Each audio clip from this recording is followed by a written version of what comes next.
עם ישראל חי וקיים. I can't even begin to tell you how it feels to be standing up here. And thank you, Jay. And thank you to the sponsors for bringing us all together here.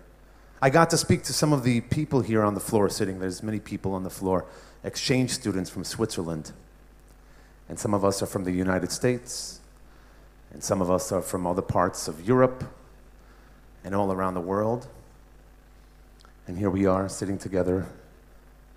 הנה מה טוב ומה נעים, שבת אחים גם יחד. Realizing the dream of those whose cries weren't heard, who were made silent. Who are we to be born in this part of history, to merit the redemption of Am Yisrael, of a return home? A dream that wasn't forgotten for 2,000 years. And the ingathering of Jews from around the world. Each community from the four corners of the earth with their Torah scroll. And every single one of these Torah scrolls had the same letters, the same spaces, the same paragraphs. There was no fax machine or email or WhatsApp back then. And we never forgot. For 2,000 years, we never forgot. And oy to us if we should forget today or tomorrow or forever. As we say, never forget, never again. We are in the midst of Sfirat HaOmer. This is the period of time between the counting of Pesach and Shavuot, Chag Matan Torah. And during this period of time, there is certainly lots of personal and collective introspection and, of course, perhaps revelation leading, of course, to Shavuot. And it is part of our tradition to study Pirkei Avot, the book of ethics, the teaching of our fathers, a rabbinic tradition that dates back to Moshe Rabbeinu. One of the teachings that I meditate on is from Yossi ben Yoazer, who would say, let thy house be a house of meeting for the sages, and sit in the very dust of their feet, and drink in their words with thirst. We seek to learn, we seek to grow, we seek to move forward, we move on. We don't forget, we look back, but we move on. Here we are. Here we are. We've moved on.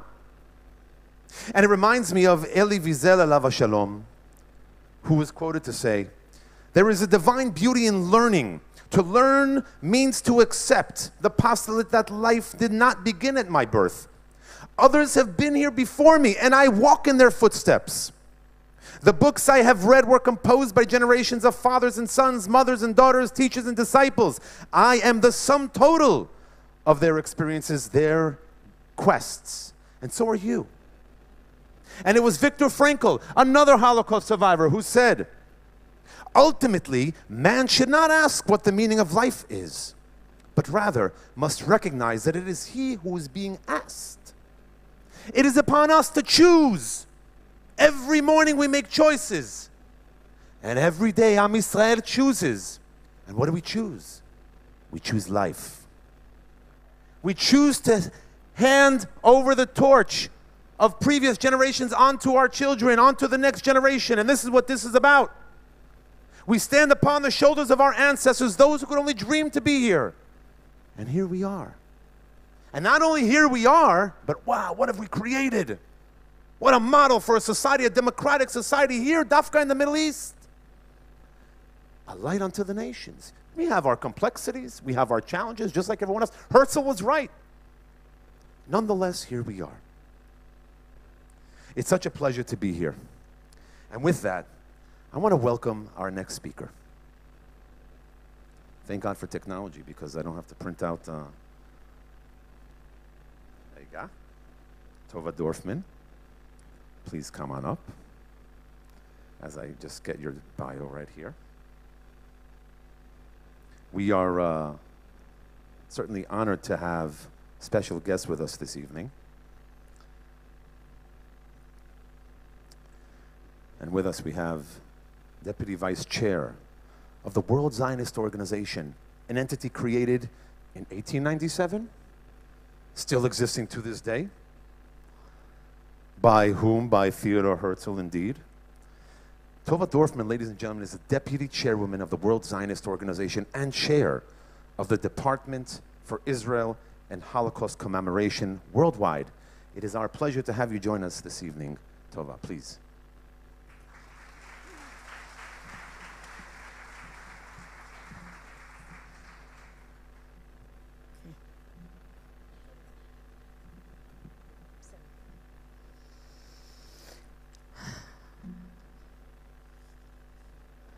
Who stays in his nest and doesn't go out. He doesn't know what birds know best, nor what I want to sing about, that the world is full of loveliness, when dewdrops sparkle in the grass, and earth's aflood with morning light. A blackbird sings upon a bush to greet the dawning after night. Then I know how fine it is to live. Hey, try to open up your heart to beauty. Go to the woods someday and weave a wreath of memory there. Then if the tears obscure your way, you'll know how wonderful it is to be alive. This text comes from a collection of poems written by children who were, while incarcerated in the Theresienstadt concentration camp in Czechoslovakia during World War II. They wrote of their experiences and their dreams. And one of those children, Gidon Lev, who is with us tonight, we are fortunate that he is with us.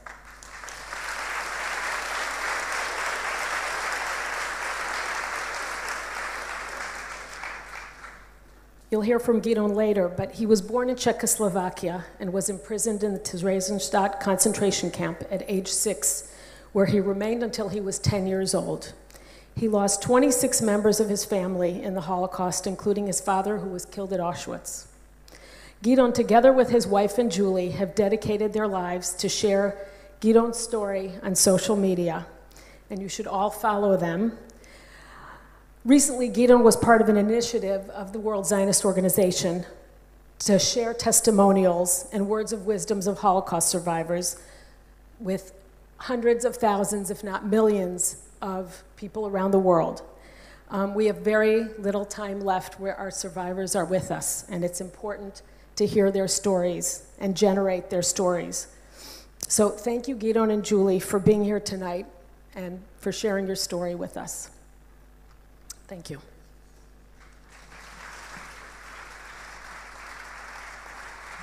Thank you, Tova. Thank you for your leadership and for all you do on behalf of Global Jewry.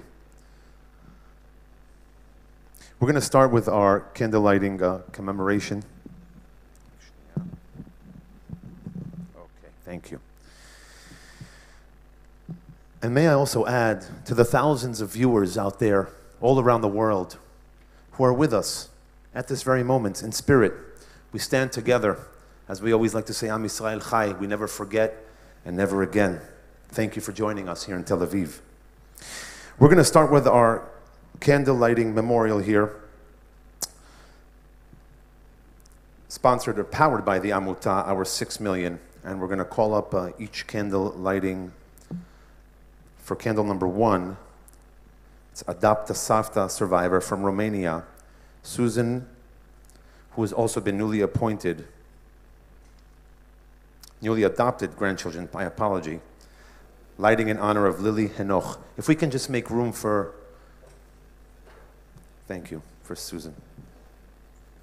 Susanna.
doing your very best to remember, and please tell the stories not only to the Jews, tell them to the whole world, to all the Goyim, because they have to know it.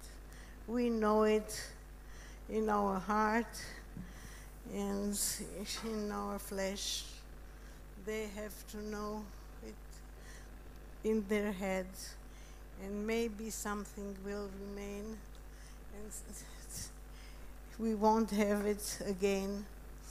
That's my hope for my children, my grandchildren, and all the children who are sitting here, and the other Jews who are wherever they are. Thank you very much. Thank you.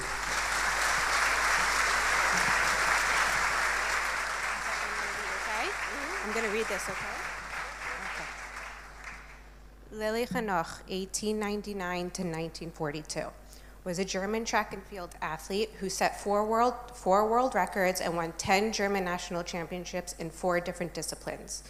The Nazi Germans government deported Lily, her 66-year-old mother, and her brother to the Riga ghetto in Nazi Germany occupied Latvia on September 5th, 1942, during World War II. Her and her mother were taken to the ghetto and shot by the Eisengruppen mobile killing unit in September 1942, along with a large number of other Jews taken from the ghetto. They were all buried in a mass grave near Riga, Latvia.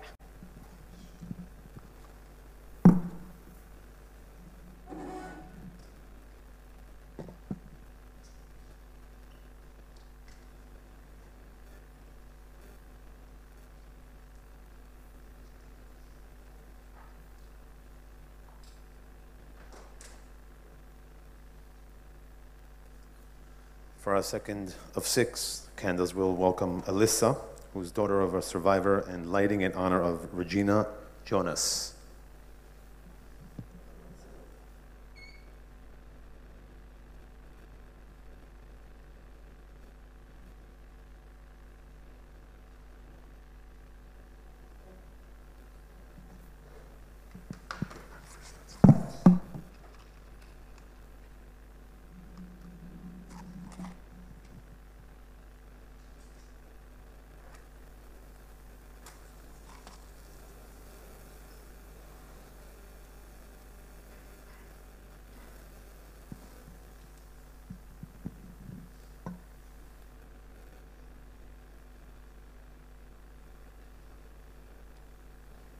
Regina Jonas, 1902 to 1944.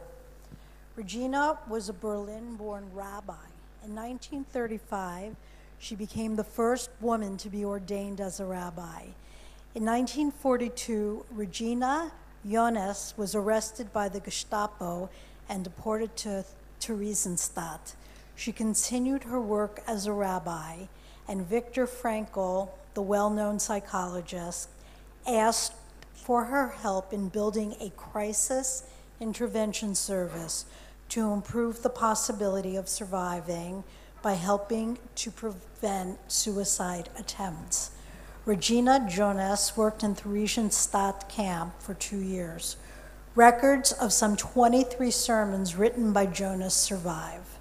During her 2-year internment, Jonas was a member of a specific group that organized concerts, lectures, and performances to distract others from the events around them. During her 2-year, in October 1944, the entire Jewish council, including Jonas, was deported to Auschwitz, where she was murdered. She was 42 years old. For our third candle, we'll welcome Daniel and Yosef, grandsons of survivors, lighting in honor of Otto Hirsch.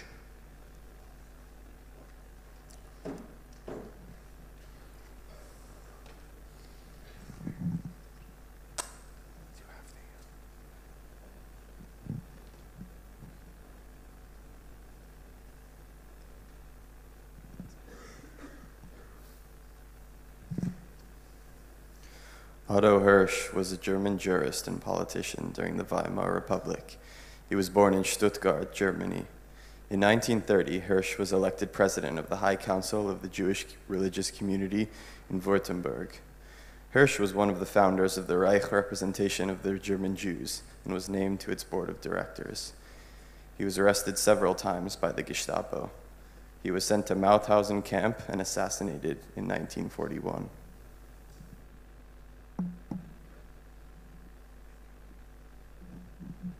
For our fourth candle, we will welcome Tovit, granddaughter of survivors, Adapta Safta, board member, lighting in honor of Keith Leichler.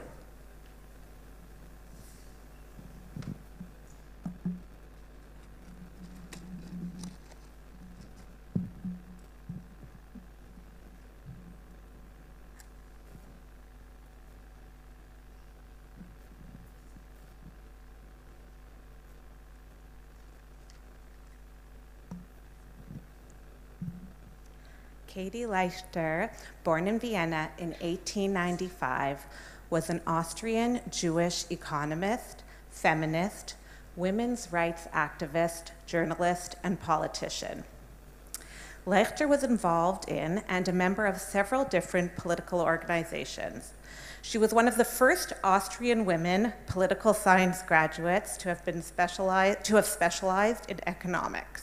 She joined different state committees, as well as working for the Ministry of Finance.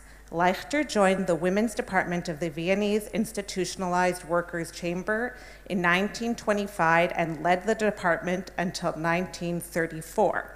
She was elected to the Workers' Committee of the Viennese Institutionalized Workers' Chamber in 1932. She published many articles and reports about women's work in Austria and also gave lectures, courses, and radio broadcasts to advocate for women's rights. She argued for equal pay, the hiring of more women in social administration, and employment opportunities for university-educated women. In 1934, she was elected to the Revolutionary Socialist Chair of Education. In 1938, she attempted to flee Austria with her family. Although her family escaped, Leichter was arrested by the Gestapo in Vienna on the 30th of May, 1938, and subsequently imprisoned. She was sent to Ravensbrück concentration camp in 1940 and was killed by gas at the Bernburg Euthanasia Center in early 1942.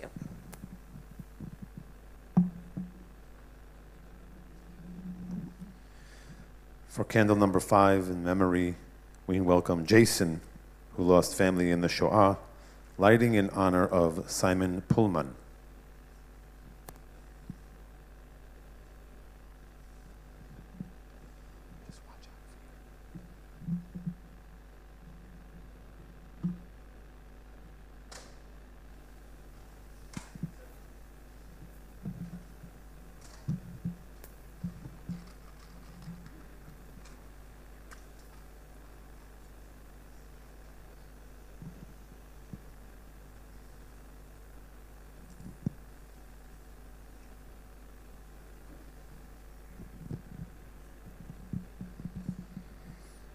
Simon Pullman was a Polish violinist, conductor, music teacher, and director of the Pullman Ensemble and Orchestra, a seminal figure in the evolution of chamber music performance.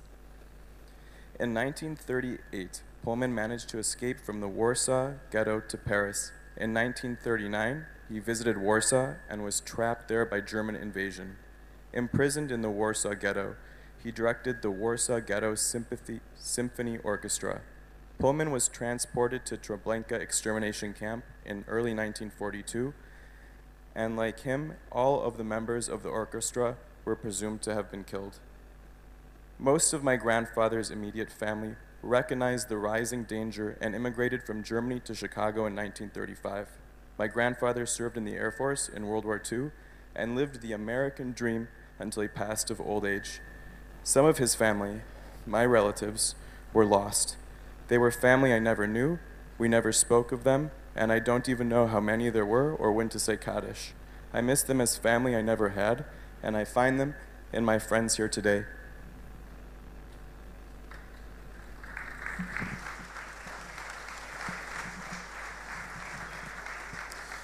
And for our sixth and final candle, we'll call up the Sinai kids, Geffen, Lev, and Akiva, who are also great-great-grandchildren of grandparents, great-great-grandparents who passed away in the Holocaust as well.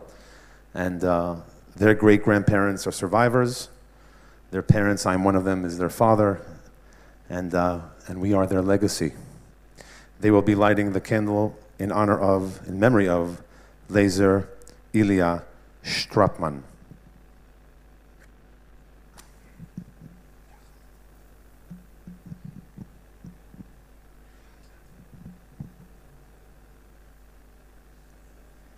Lazer Ilya Strapman was a Polish Olympic freestyle swimmer.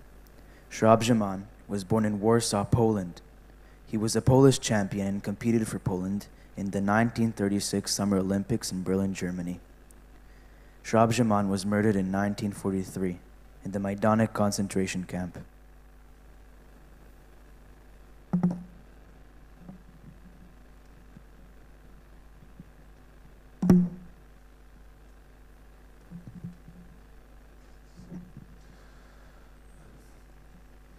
Never an easy moment. But we have hope.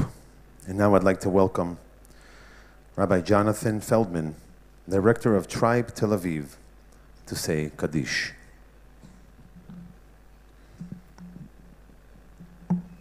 Please rise if you can.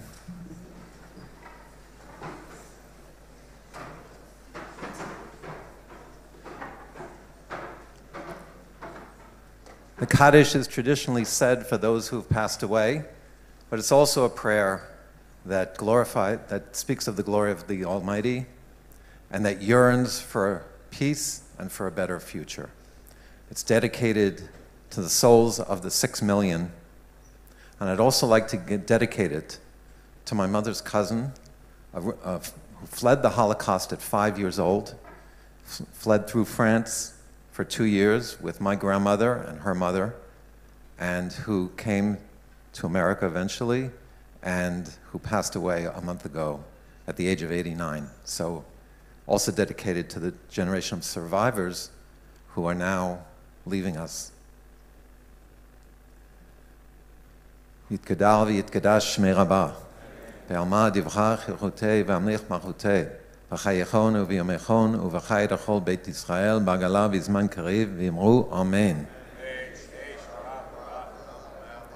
יהי שמי רבה מברך לעולם עולמי עולמיה יתברך וישתבח ויתפאר ויתרומם ויתנשא, ויתהדר ויתעלה ותהלל שמי דקודשה ברכו, לעילה מן כל ברכתה ושרתה, תושבחתה ונחמתה דמרה מעלמה ואמרו אמן. יהי שלום רב מן שמיא וחיים עלינו ועל כל ישראל ואמרו אמן. עושה שלום במרומיו, הוא יעשה שלום עלינו ועל כל ישראל ואמרו אמן.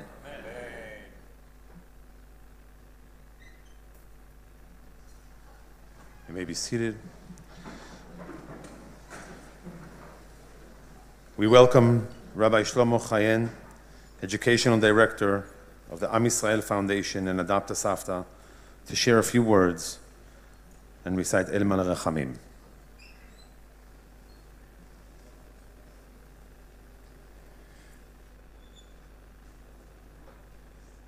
I once heard a quote that I can't find the source to, so someone can come to me afterwards and tell me where the source is from. I would love that.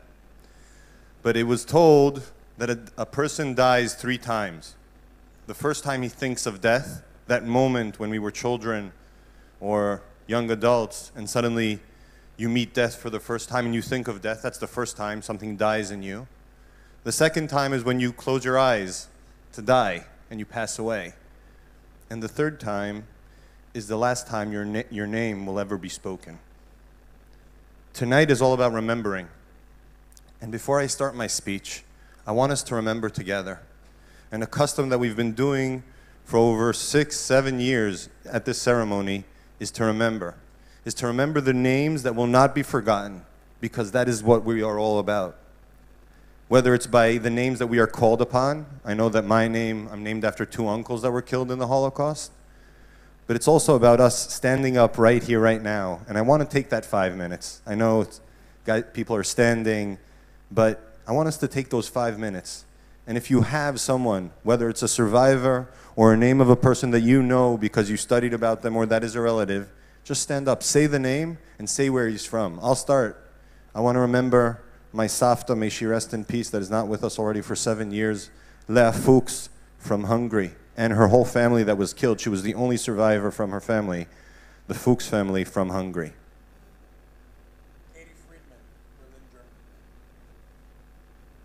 Just yell out names, guys.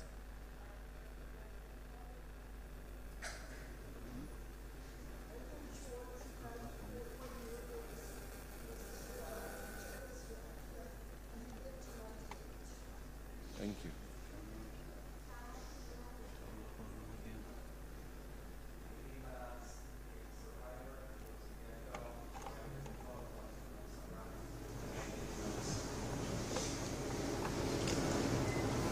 Bernard Simon Schnorr, Rose Frederick Joseph, and Zum Bao. Otto Wexler, Berlin, Germany. Still survived. Vladimir Kalmanovich from Ukraine. My grandfather, Richard Mendelson from Ruth Robbins, registered cottage floor from Salzburg, Austria. Sakina Green, burned 100 last week, survivor. Fred Turnoff, 98, survivor. Amelia Keller, really want to honor their memory and remember all their veterans who all died. They're all service. Thank you. My grandparents, Sasha, Vladimir, and Malcolm, those survivors. My grandparents, Yitzhak Sinai, Tova Lefkovich, and Yaakov Schiller. Stella and Nissim Osmo were my great-grandparents from Trieste who were survivors. Arlie Ray, my grandfather, who was the only survivor in his entire family. Julius Panini, Vienna, Austria, he survived, and all my grandfather and his sister and her kids died, and his other sister went to Latin America. My grandmother, Eleanor Schneider, Vienna, Austria. My grandparents, Marta and Joseph Rosenwald, both survivors, found themselves in Munich and created in town. My mother's cousin, Anna Ophir, survivor, who is no longer with us. This is the only one of my extended family that understands, so I agree. My brother, Shulamit Bacher, who left Austria as a child refugee, moved to Palestine. She passed away in January. And her mother and my grandmother and great-grandmother, Rachel Applebaum, who died from tuberculosis. My grandfather's older brother, Boris, my grandmother's sister, Malka, her husband, and their 2 young children, Simon and Clara, and Malka's older son, Aaron, who were all killed by the Germans in the Southwest. Manon Silver survived Hungary and died from Lee Summerand survived and died from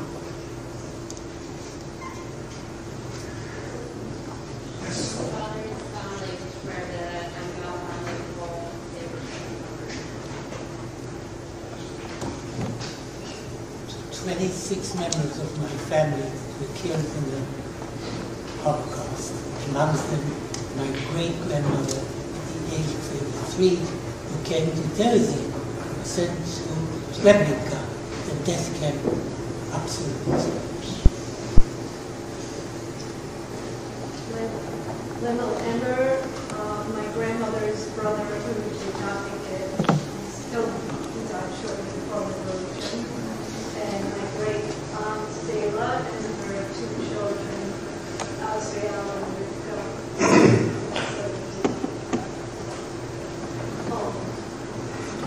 My father, Eli Dortor, who survived, his parents, 8 of his siblings, some of them were married and had children, all perished. I just want to remember one other person who's a survivor, an amazing woman, Ruth Elias, who wrote the first memoir of somebody who was at Auschwitz. That was in German. And she lived in Israel and she passed away a few years ago. So you can continue this, everyone, when you get home. But I want to continue and talk for just 2 more minutes before we move on to El Maleh Rechamim and Atikva about what it means to me to remember. Because remembering is something that we all remember a lot of thoughts and a lot of experiences that happened to us. But I think that the remembering that we talk about tonight has to be more active. I was asked right before Pesach by a young man, what are the 3 things, he asked me as a rabbi, that are bothering me all the time? What are the 3 most important things? So I'm a Jew, so there's much more things that bother me. But what are the things that bother me the most? And I said to him, there's 3 things. The hatred in the streets amongst Jews, the fact that every Jew should come to Eretz Yisrael, and that we should teach more about the love of this land. So maybe the 2 last ones are 1. And he asked me, where did you learn these things from? And I said to him, my Savta, that she was the survivor. I learned that from my Savta because in her book she speaks about what the worst part of the Holocaust was. And she went through Auschwitz and Birkenau, and she went through a lot of things. But the worst part, she said, is after the Holocaust, when she started looking for family in the concentration camps to look for fellow Jews. She was Hungarian. She walked into a German hut, or whatever you can call it, and they got angry at her, and they said, you're a Hungarian Jew, go away. And then she walked into the Polish one, and they said, oh, you're Hungarian, go away. And that's what pains me today, is that still today we have that hatred. Whether we disagree on politics, whether we come from different backgrounds, whether we're Orthodox, Reform, Conservative, traditional, or secular. But today, if someone doesn't agree with me, then I cancel him out. And he's not part of it. But that's what we have to remember tonight, is we weren't killed because we believe or don't believe. We weren't killed because of our background and our politics. We were killed because we were Jews, because we were a family. And that's what we have to remember, and that's what we have to actively change. Because if we have hatred in our heart, just think, everyone to themselves, to a friend, to someone we know, there's no excuse. If they're part of your family, you can be angry at them. There's no reason to have hatred towards them. And bringing Jews to Israel, my words of my Savta for many years, she used to say it, and maybe that's why I'm so passionate about bringing Jews to Israel, is because every Jew that we bring to Israel is, and these were her words, is we're bombing another train to Auschwitz, because they're going to grow up in this land that is ours. They're going to grow up at home. And learning about this land is, I can see a spectrum of ages from 18 to 80, 90. Learn about this land. Learn about your home. We have a responsibility for that. That's how we remember. Remember is something active. If we start forgetting who we are as a people, if we start forgetting why we're here and where we should be, because this is our home, then we're betraying their memory. This land is ours. All of you are my brothers and sisters. I'm sure if I spoke to every single one of you, we would disagree about something, but I can also promise you that you're invited to my Shabbos table so we can eat together and laugh together. That is what being a Jew is about. That's what remembering is about. I want us tonight, this is my request from all of you, besides the prayers, besides the amens and the candles that will light, I want every single one to go home and think how actively you can remember. What can you do so there'll be a little bit less hatred? What can you do to tell a friend about this place? We have a lot of people here that are on a one-year program. I hope you fell in love with this land. I hope you fell in love with the people, with the food, with the environment, with the home, with your family. And the people that live here, good for you. Drag another 10 of your friends and family, because this is home. And yeah, and there's challenges at home, but this is home. That's what my Savta taught me. That's how we win. by creating life. I told it a few years ago, but I'll end with that. 7 years ago, tomorrow morning, my son was born on Yom HaShoah. He was born at 9:30, and my dad went to visit my Savta that was still alive for a few more months. Went to visit her right after the birth. He was born on Yom HaShoah, his brit was on Yom HaAtzmaut. And my Savta was already had Alzheimer's and dementia. She wasn't really communicating. But my father walked over to my Savta and said to her, Shlomo just had a son today. And she already lit the candle of Yom HaShoah to remember her whole family. And my dad describes it as if she had a moment of clarity. And she said, we won. We called him Amichai, because as Rav Lior opened with, where people want to bring death and destruction, we bring life. Am Yisrael Chai. I ask everyone to rise for El Maleh Rechamim and for Atikva.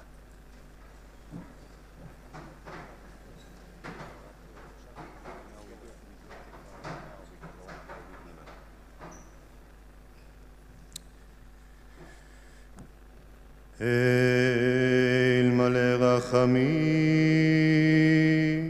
Shochen Bamromim Hametzeh Menucha Nechona Al Kanfei Ashchina B'malot Kdoshim Uteorim Kezohar Rakia Mazhirim Et Kol Neshamot Shel 6 מיליוני היהודים חללי השואה באירופה שנהרגו, שנשחטו, שנשרפו ושנספו על קידוש השם בידי המרצחים הגרמנים ועוזריהם משאר העמים. בעבור שכל הקהל מתפלל לעילוי נשמותיהם, לכן בעל הרחמים יסתירם בסתר כנפיו לעולמים, ויצרור בצרור החיים את נשמותיהם.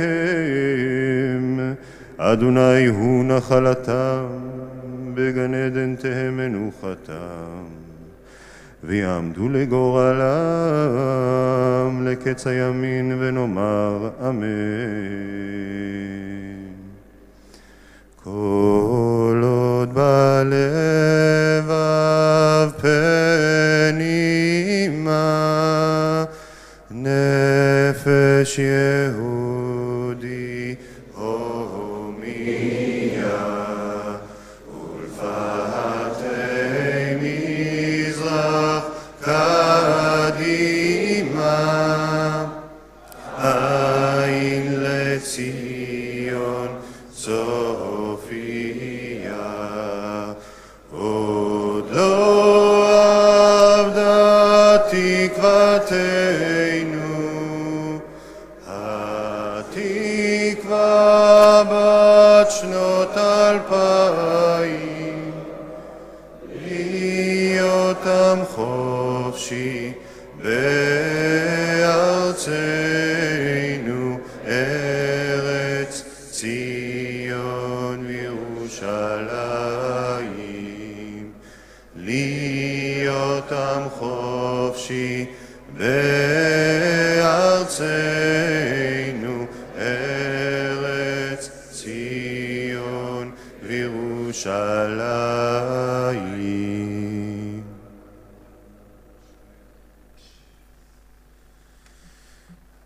תודה כבודו. Thank you, Rav Shlomo. As the years go on, as time passes, those who actually not only lived through and witnessed the worst of humankind, so too we begin to lose opportunities to hear firsthand accounts of people who actually lived through the Shoah, the Holocaust. And so any opportunity you have to take time from your busy day to listen to a story, to listen to what happened from the mouth of a Holocaust survivor who is with us today, this is a big zchut, it's a merit. And so we'd like to welcome Mr. Gidon Lev up to join us. Gidon was born in Carlsbad, Czechoslovakia in 1935. He was in concentration camps from the ages of 6 to 10, 1941 to 1945. Can you imagine? My daughter, who was up here, is 9. When Gidon was liberated, he was among the 92 surviving children of an approximately 15,000 children who were in Terezin. Gidon later served in the IDF, fighting in a combat unit in the Six-Day War, 1967. Gidon recently published a book and is very active on social media with over 300,000 followers. Really? Psh, I'm not even like a tenth of that. Wow. 360. Well, 361, by the way, and a few thousand out there will be following you as well. Ladies and gentlemen. 6 million likes. 6 million likes.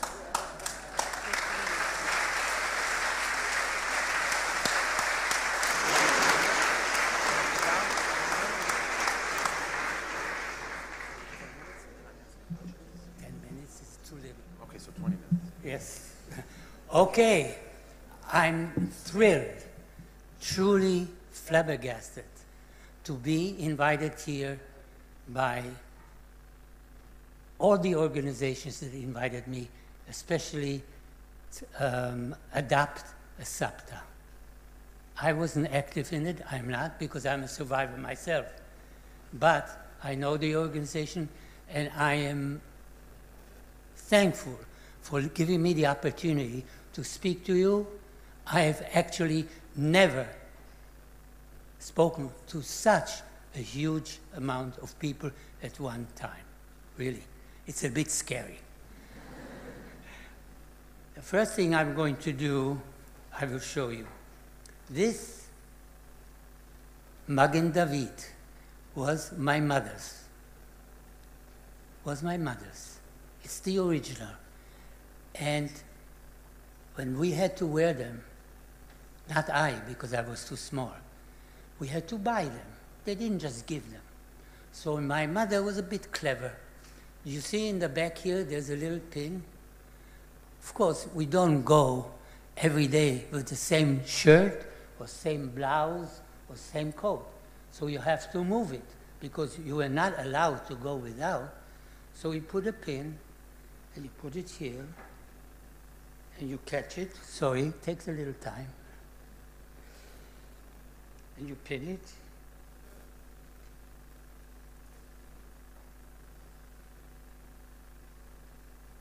And voila, now I can go on the street. Now, you realize that I was born in 1935.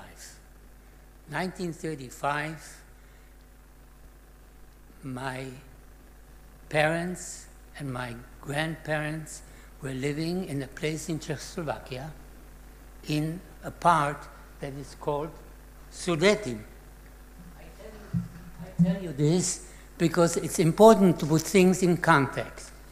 Here, this is the Czech Republic. Czechoslovakia was included Slovakia. But this, but this part here, put your finger, this part here was called the Sudetim, the part where Hitler said in 1938, you give me this part, no war. And who said, okay, we don't want war, especially Chamberlain. You've heard the word Chamberlain, the foreign minister of England. So they sat in Munich Chamberlain, the French Prime Minister, Hitler, and who else? Mussolini. But where was the Czech representative? There was none. There was none. And they decided to give this part to Germany. He promised there won't be a war. And I must say, truly, I don't think Chamberlain was a bad man. I think he was just blind, deaf, and his brain was totally not working, because everybody in the world at that time knew that Germany was rearming and spending everything and everybody to build a new army that wanted to conquer the entire European peninsula. And what about the Jews? The Jews? Jews? We got to get rid of them. All of them. All of them. And he did it systematically. You know it. We've heard it here many times. And I certainly know it. But you've heard many stories, but you haven't heard personal stories. And I want to tell you that every survivor's story is a little bit different. Even if they came from the same camp, because every survivor, or every person, is a different person, different personality. And he dealt with the hunger and the torture and the inhumanity in a different way. So you may have two survivors who were close in the same camp, but they tell totally different stories, and they are not lying, believe me. Now, to move forward a little quickly, in 1938, my parents and my grandparents saw that the Germans, within hours of the agreement in Munich, said, we can't live here anymore. The Germans don't sell us anything. They don't buy from us. They break in our stores. We can't work in schools. We can't be in the municipal government. Doctors were sent home that were Jews. It was a feeling of oppression. We were occupied by the Germans. I lived under German occupation for 7 years. 4 of which I lived in Theresienstadt.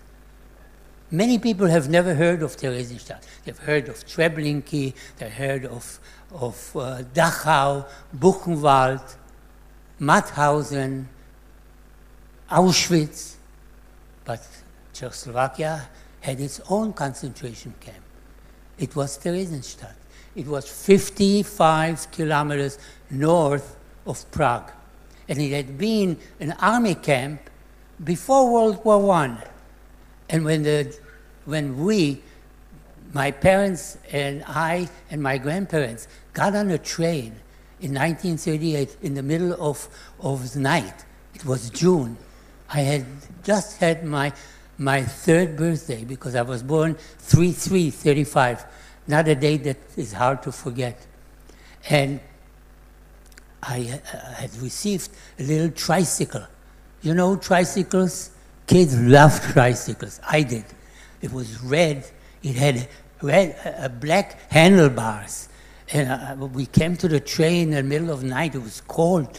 And I, of course, wanted to take the tricycle on the train. I remember this. I was only 3 years old, but I remember. And my parents said, "Nine, no, you can't take, we have too much stuff. We have suitcases and blankets and so many things. Please, we'll buy you a new one." That never happened, by the way. But even my grandfather stood up for me and said, let him take.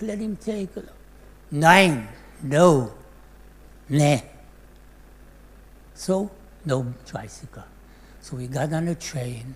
We arrived an hour and a half later in Prague, found an apartment in the center of Prague, 3rd floor, and started our life there. But within months of Hitler receiving that part of Czechoslovakia, there was a straight road from here to Prague.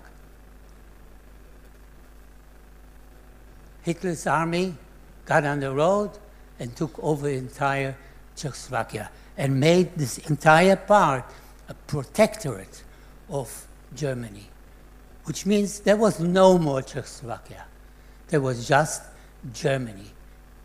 And the Jews in Prague, including myself, including my parents, my grandparents, my aunts, my uncles, cousins, whoever, started suffering from oppression, depression, suppression, isolation, and total inhuman treatment. Why? Because we were Jews. That's why, by the way, one of the things that bothered me so much during the pandemic is that people started comparing wearing a mask that protects us to stay healthy, to stay not to get sick, and others from getting sick, to wearing this Star of David. Ma pitom, how can that be? This was done here and over the world, especially in America, to protect us, to keep us alive. This Star of David, the exact opposite. The exact opposite. We couldn't go out of our house after 8 o'clock. We couldn't ride on the tramways after 8 o'clock. And some tramways altogether Jews weren't allowed. And there are some buses that we were allowed only to sit at the back. And I was a little kid. I was 4 years old, 5 years old. How did I know all this? That's true. I really didn't know it all. My mother told me, because my mother and I survived. She and I survived 4 years of concentration camp in Theresienstadt. And she told me a little bit about it, because I really didn't know. The fact is, the Germans had decided there was a solution for the Jewish people. Get rid of them. Judenreich is the German expression. I speak German, Czech a little bit, English and Hebrew. But Judenreich, that was their goal. And they did it systematically. They did it stage by stage. I, as a little boy, didn't totally know. But I remember one instant, for example, right next to our park, well, next to our apartment. We were living on the 3rd floor. There was a park, and there were swings there, and there were slides, and there was one swing, I remember, it was green in color, and was in the shape of a boat. We would come to the park, and I would run to the swing, and my grandpa would push me back and forth. I was in second heaven, first heaven, which heaven, I don't know. In any case, one day we come there, and he runs after me and says, no, no, no, no, no, no, Peter, no. My name was Peter, by the way, not Gideon. I'll come to that, I'll tell you why. But I couldn't understand why. What did I do? Was I such a bad boy that now I can't ride? And he took me in his arms and he showed me. You see the sign over there? The sign says, Juden verboten. Juden verboten? I say Juden verboten. I knew I was Jewish, even though we weren't Shomrei Mitzvah. But he explained to me. I didn't really understand. But from that moment on, there was no more park. I remember one more incident, and it shows a little bit how things were, how people felt. Jews had to hand in everything that had value, besides gold and rings and everything like that, but cameras, typewriters, and radios. Oh, you had a radio that you could listen to BBC? Oy voy, because if the Gestapo came and knocked on your door and found it, you didn't have the radio anymore, but you also didn't have the people anymore. They were taken and never seen again. One day, I remember I just got home, went up the third floor, and I saw my father was aggravated, so angry at my mother. And I didn't understand why. And I see he runs down the 3 flights of steps, and there's an elderly woman holding a pillow. And she yelled at my father and said, "Why don't you tell your wife that she should just be careful? It could have killed me." It was only a pillow. And my father said, "Oh, I'm so sorry. Please forgive me. Yes, I will tell her. She will never do it again." And he ran upstairs, because my mother used to put, the bedding on the windowsill to air for the next night. But in this pillow, there were 50,000 kronen. That was the Czech money. Why? Because the German confiscated all the cheshbonot, all the accounts of the Jews. So my father, maybe also my grandfather, stuck money in a certain pillow. After that, my mother didn't even know about it. After that, my mother was very careful which pillow to put to air and which not. So this was somewhat of the atmosphere at that time that I remember. And then I found myself in a hospital. This was 1941. Hospital, why was I in a hospital? Because I had tonsillitis. When you get sick very often with colds, sometimes it's because your shkidim, your tonsils, are infected. So they take them out. It's called tonsillitis.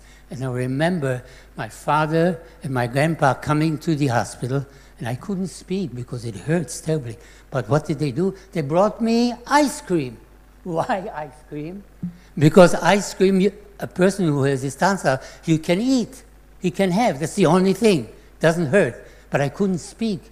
And I remember my father telling me, "Don't worry, we are going to go, they're sending us to a camp, a resettlement place." That's what the Germans called it. They didn't call it concentration. Resettlement. We know the word settlement very well, all of us. And well enough, he was sent. And 10 days later, my mother and I received a notification. Report to the train station. The train station, in my eyes, was huge, like Grand Central Station. Of course it wasn't. Probably wasn't any bigger than this floor. But 200 and more children and mothers with their baggage and their bedrolls and their knapsacks were all crowded in this place. There was, I think, only one shiutim, one toilet there. And it was terribly cold, because December in Czechoslovakia is cold, believe me. You can go and see it by yourself. After 2 days being crowded there, we got on a train and we're off to Theresienstadt. And they said to us, when you get there, you will see your husbands, your fathers, maybe even your grandfathers. And I remember getting on the train, getting off. The train station for Theresienstadt was non-existent. It was about 1 kilometer, 2 kilometers away from there. And we got out, and it was freezing cold, and we took our knapsack and our suitcases. Remember my mother going in front of me with 2 suitcases and a knapsack, and I could hardly schlep my suitcase, and then a man next to me said, "Oh, I'll help you, and called me young man. I was really young. I was only 6 years old. The fact is, I wasn't even 6 years old. And he took us to the concentration camp, and because this was also an army camp from before World War I. Oh, I saw that here. Oh yeah, here. I'll show you a picture of it because it's interesting to see what really happened. And this was the kind of buildings. There were about 6, 7, 8 of them. Each one of them was a separate building with only one entrance and exit and a courtyard in the middle. Yeah, courtyard in the middle. And these were divided between, there were those for men only, there were those for elderly, there were those for children and mothers less than 10 years old, and so forth and so on. And once we were there, somebody asked some German officer or some German soldier, "No, when do we see our husbands?" And the officer said, or the soldier said, "Machar, tomorrow, sorry, tomorrow in the morning, look out your windows. You see these windows? Windows like that. At 6 o'clock in the morning, you'll see them walking by on the street. The street is on the other side of the wall, of course." And I remember getting up in the morning together with other kids and us running to the window because one of the kids got up a little bit earlier before us and said, "Oh, here they come, here they come." And we ran to the windows and pushed each other, of course, you can imagine. And there were the men walking, 5 abreast, with soldiers around them walking. And they weren't even allowed to look up to us. Anybody who looked up got a rifle butt in his shoulder or in his head or wherever. For my father, I saw him. I saw him. And I called, "Ernst, Arnold." One is the German name, one is the Czech name. But he didn't turn. That was one of the 2 times that I remember seeing my father. What about my grandfather? He also was there. Yes, but sadly, he got very ill, some kind of stomach ailment. They put him in a sick room, and he died there. Never saw him again. We move on a little bit. Move on. I don't know if you know, but the crème de la crème, the people of Czechoslovakia, especially of Prague, some 70,000 people from that area were mostly skilled and well-educated people. They were the players, the artists, the actors. All these people were sent to Theresienstadt. And you know what? The Germans allowed them to act. First, the Jews organized themselves a little bit in cellars and in rooftops. But then the Germans saw, some of these people are really good. Wow. They went to concerts. The only sinister and terrible thing, as far as I'm concerned, was that these same people, the day after, or the week after, or the month after, were sent to Auschwitz, mostly Auschwitz. Mostly Auschwitz. Now, you have to understand that we in Theresienstadt did not know that that meant for most death. Death by hunger, death by starvation, by work, by torture, by gassing, sometimes also, and very often at the beginning, by shooting. Dig your own grave, a ditch, stand in front of it, and can you imagine being shot? I can hardly imagine it. I have a very personal story here to tell you.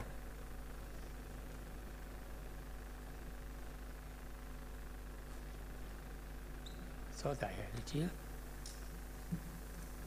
Oh, thank you. It's good to have helpers. I want to show you because it's really very personal. This is a picture of my father, my mother, my grandfather, and my great-grandmother, Rosa. I'm here too, but you don't see me. Why? Because it's 1934, and I'm in my mom's beten, my mom's tummy. I wasn't born yet. And look how happy they look. They were on a promenade. Czechoslovakia is a wonderful, especially Karlsbad, is a wonderful city. The river right up on it, people go there for treatments.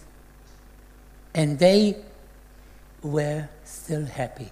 They didn't care what was going on in Germany, because in Germany, things were very bad already, very bad.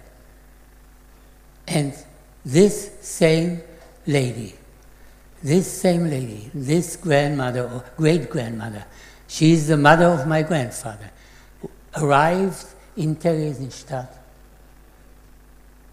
sometimes in 1943.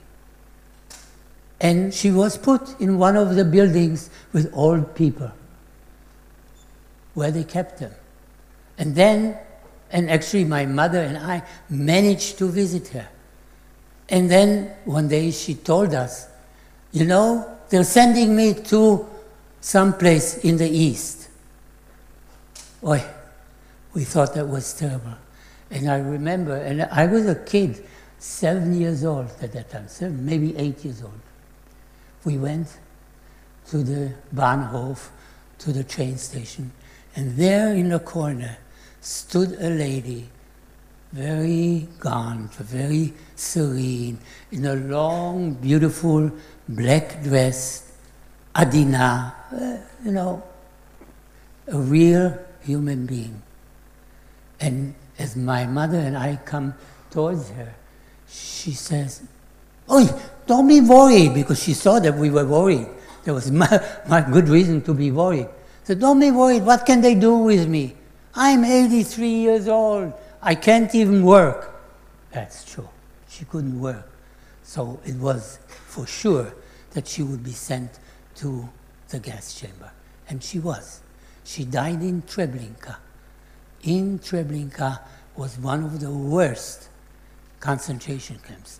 Very few people came back from there alive. Can you imagine an 83-year-old woman having to undress, be shaven, because the Germans wanted the hair, and then shoved into this place that they thought was a shower. She probably believed, oh, a shower, I need to take a shower, I'm dirty, filthy from the train ride. Yeah, but it was a shower of death. So just thinking of that makes me cry, believe me, no matter how often I tell you this. After going through all of this, there are many stories, much more to tell. I could hold you here all night, believe me. Some of it is actually funny. But somehow my mother and I survived. My father was sent to Auschwitz, and he didn't die in Auschwitz. Turns out he died on his way to Buchenwald because he was part of the medical experiments of Mengele. So he actually, and we saw the documents from Yad Vashem, and we don't know whether he died on the way to Buchenwald or in Buchenwald itself. You know, the Germans, being Germans, kept many, many records. It's actually the Jews who kept the records under the guidance and command of some German officers. And we have a lot of evidence, and I can show you, I have here, for almost my entire family. The date when they were born, the date when they were shipped to Auschwitz or to Treblinka, or for example, my grandfather also arrived in Theresienstadt. And then from there he was sent to Warsaw. Why Warsaw? Warsaw was not a concentration camp. But it turns out people from Warsaw were afterwards sent to Treblinka. And from Treblinka, nobody came back. By the way, just for your interest, there was an uprising in Treblinka, Dafka in Treblinka. And 2, 3, or 4 people did run away and the Germans didn't catch them. But most, it was the end. Now, one interesting thing that I wanted to tell you is that many people ask, well, why did the Jews in Theresienstadt play violin, make plays, do drawings, learn art? And the answer was this. They said, as long as we are creating, we are alive. As long, כל עוד אנחנו יוצרים, אנחנו חיים. And that's very, very important. That connects to life. That connects to all the things that were said here before me. Now, once again, we take a jump. We don't have enough time. I told you I could stay here all evening. But the fact is, the war finished. My mother and I survived from a family of approximately 26 or more people. How did we survive? My mother worked in a factory splitting mica. This is a stone that if you split it very thin, is used for insulation. And my mother sat in this room with another 100 or 200 other women with a knife and took these stones and split them into things. And I guess what the Germans did from time to time, what we call in German, Stichprobe. מה זה Stichprobe? בדיקת פתע. Check how much this woman does, how much this woman does. This one, she did a laugh. She's good, she stays, that was my mother. This one, too little. Send her off to Auschwitz. And I can tell you, all the time I want to bring to your attention that I was a little kid. I really didn't know exactly what was happening. I sometimes even played ball, soccer, what we call in Israel football. How? You want to ask how? Did you have a ball?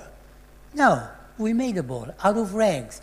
We took all clothing, tore it into strips, rolled it into a ball, and played. It was good for an hour, half an hour, 20 minutes. We had a game. What did I do all day? That's a very question that I'm asked. What did I do? I can tell you, I tried somehow to find food because I was hungry from morning to evening, from evening to morning. And they say about Theresienstadt that it wasn't a death camp.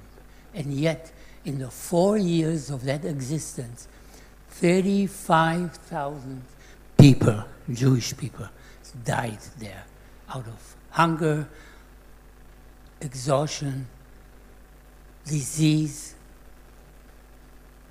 and whatever they couldn't stand. They weren't shot, most of them just died from such a hard situation. And I, luckily, stayed with my mother to the very end. I can only tell you one other thing, how the people there felt. Most of the time, I and my mother were living in a room with another 12 other people, children and mothers. It was crowded, there was no space, there was no privacy, it was terrible. But I remember, as a kid, I was 8 years old, for a little while, my mother and I and another woman who worked in the same factory as my mother and her daughter, she was 7 or 8 years old. And we lived in a little room. For some reason, I don't remember exactly how that happened. And it was fantastic because there was a little privacy. And guess what? I fell in love with this 7, 8-year-old. I remember it to this day. She was so pretty, and she knew how to stand on her hands and tumble and do somersaults. And I was in love. If a 7-year-old, 8-year-old can be in love. Yes, for me it was real. And then one day, the same mother and daughter, her name was Vera, received the notification that she has to report to the train station. And I never saw her again. And for days, I remember being sad and crying. And my mother couldn't quite understand why. She was not terribly supportive, I'm sorry to say. But the fact is, for me, it was a terrible loss. And that was a loss that was felt for many, many people living in Theresienstadt. All the children were living in separate buildings, and they made friends, and they even played games and learned things because they had madrichim, counselors from the youth organization, from Habonim, HaShoah Hatzair, Dror. And then Micha, Joseph, Ted received notification that they have to report to the train station. And the friendships and the loss was felt without being able to explain and live with it. We jump ahead. I survived. I came back to Prague with my mother in 1945 after the Russian army freed us. In May 9th, 1945, we came back to Prague and waited. Maybe somebody will come back. Maybe. Nobody came back. Believe me, I prayed every day, dear God, lieber Gott, please bring my dad back. Please. He didn't. He didn't. I'm sorry. I joined the youth organization. Yes. Youth organizations started jumping, creating HaShoah Hatzair, Dror, Habonim, Bnei Akiva, all speaking about going to Palestine, going to Israel. There was no Israel yet in 1946, 47. It was a dream. But I remember going to a summer camp, and my shaliach, we had a shaliach from kibbutz HaChotrim, which is a kibbutz just south of Haifa, who said, Gideon, I wasn't Gideon yet, I was Peter. Peter, we have tomorrow Parents' Day. I'm going to teach you a song, and you're going to sing it. So, okay, I know a little bit how to sing. So he taught me a song, which of course I didn't know what I was singing about. It was called Shir HaEmek, Ba Menucha Le'yagea. Some of you may know it. Ofra Chazal sang it. Ba Menucha Le'yagea, U'margoa Le'amel, Laila Chiver Mistareya. Must speak. Otherwise you get hooked on that. In any case, but you can hear it. You can actually Google it with Ofra Chazal and get it. It's a wonderful song. But the funny part is about this song, I didn't know. Then my mother took me not to Israel, took me to America. Why America? Because in America, my great mother's sister lived in Brooklyn, New York, and she guaranteed our life in America. So in 1948, in June, we got on a beautiful boat, the SS America, and we went to America. I remember going by the Statue of Liberty, and the Statue of Liberty seemed so small. I was thinking, oh, it must be humongous. But it wasn't in my eyes. Later on, I found out it's pretty big if you go close. But the fact is, I was disappointed. But in America, my shaliach said, don't worry. Because I went to him and said, look, my mother is taking me to America and I want to go to Israel. I said, Gidon, no, not Gidon, Peter, don't worry. Also in America, you can join our organization and come to Israel. And it's exactly what happened. 10 years later, my mother moved to Canada after a year in Brooklyn, and I joined HaShomer HaTzeir, Shmutznik, as you probably know, and came to Emek Israel. And where? Kibbutz Hazoreah, where? Emek Israel. Sof, at long last, I am in a place where 10 years earlier, no, 12 years earlier, 13 years earlier, I had sung a song in Shusaki about the same place. And it was wonderful. And I became a farmer. Yes, a farmer, and that's my profession. I'm not ashamed of it. I know how to milk cows. 200 of them every milking. I did it for 15 years. And I learned even about animal raising and husbandry at Rutgers for 3 months short course. And then, at some point, I left the kibbutz for one reason or another, not ideologically. Family situation, it's too long and too complicated to explain to you. We all have that kind of a thing in our families. You know that. And we moved to Natzeret Elite, Nof HaGalil, and there I lived for 40 years.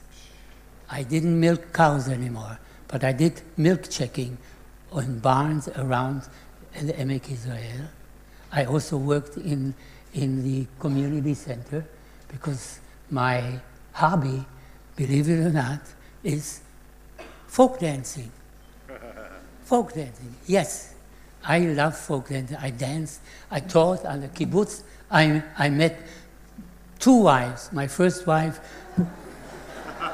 from and my second wife, to whom I was married for 40 years. And I have a daughter here today and 2 grandchildren from that marriage.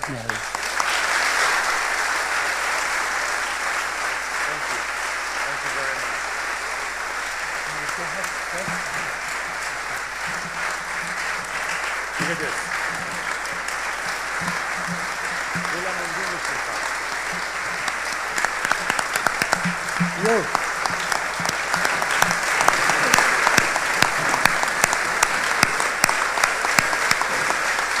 You're gonna make me cry.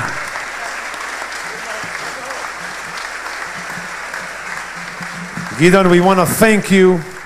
We want to thank everybody here. If anyone was concerned about the future of the Jewish people, I say come to this room and see the energy and the passion that our people have. And you have in this camera in front of you thousands of people around the world watching you speak.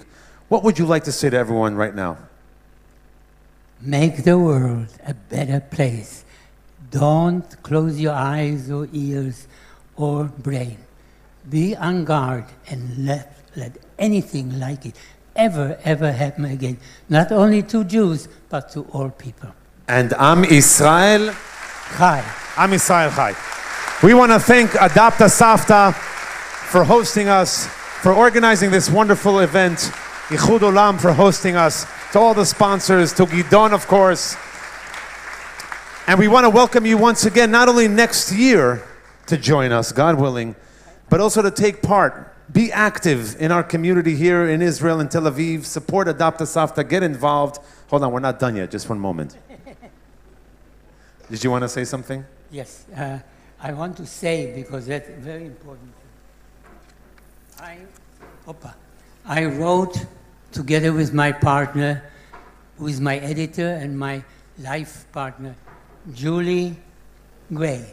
There she is, with the glasses and pretty face. This book, it is not only about the Holocaust.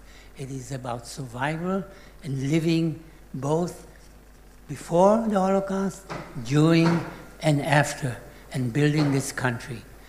We have also a podcast, and you're welcome to join it. Thank you. Thank you. Gidon was going to be sticking around for anyone who wants to come by and say hi. Thank you once again. Wishing all of us a good evening. Am Yisrael Chai.